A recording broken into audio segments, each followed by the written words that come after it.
Welcome back to Primetime News. And a special welcome once again to our viewers on onespotmedia.com. Now up first this evening, another worrying case of limited beach access on the island. Now this time, the hotel boom in North Trelawny is restricting beach access for residents, fishers and craft traders. Now it comes as residents fear the fishing and craft industries in the area are on the brink of collapse. Kalisha Williams explains in part 1 of this Primetime News in Focus report, barred from the beach.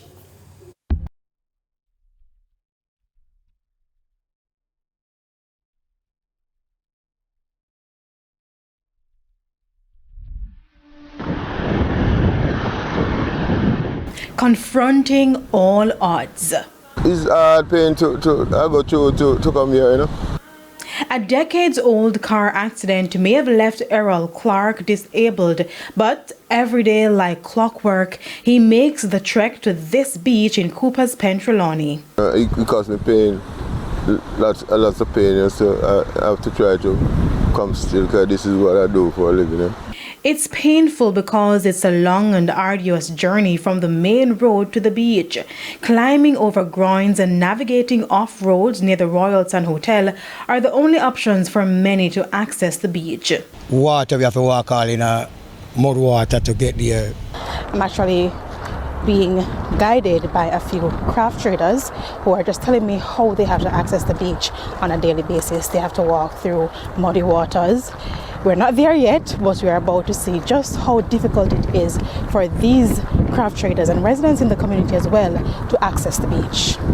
So after about 10 minutes of walking through mud and swampy water through the bushes, we're finally at the beach, and I can tell you it's quite breathtaking. There was also an entrance here, but it's now an active construction site for yet another hotel. It's a real building there, and they said after they finish, we have to go move. So, and may tell you this is our living, so I don't know what's going to happen. Craft traders are not the only ones questioning their fate along the beach once the hotel is completed. Tracks fishermen use to access the beach have been blocked off since the construction. And once a while, we get a chance to go see. Coming out of work. Why? What's happening now?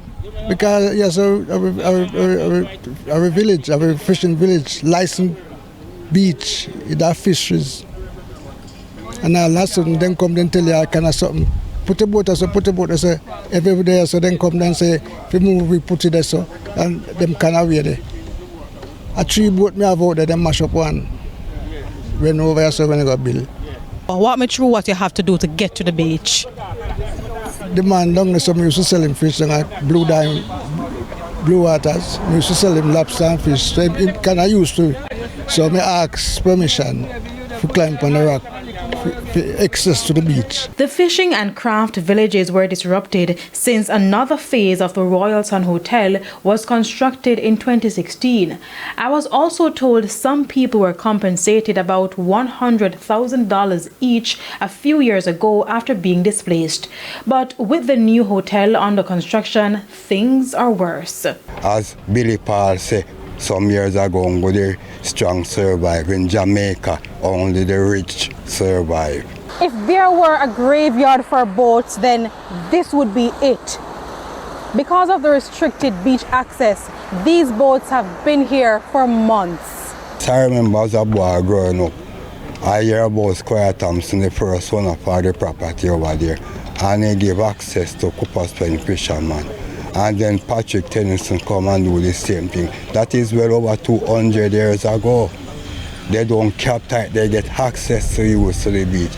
And through neglect of government, foreigner come and prize we have. And while fishers and craft traders worry about their livelihood, residents are concerned that they have to walk for miles to have a simple swim. Now we have to walk at least a mile to reach at the beach right now. I feel away about it, but we can't run about it. Big man business, I'm not small crowd, so we can't talk. But what are the authorities doing? Will the fishing and craft industries in Cooper's Pen continue to dry up? Well, officials at Rio Hotel explained that they have already found a solution. We will hear how tomorrow. Kalisha Williams, TVJ News.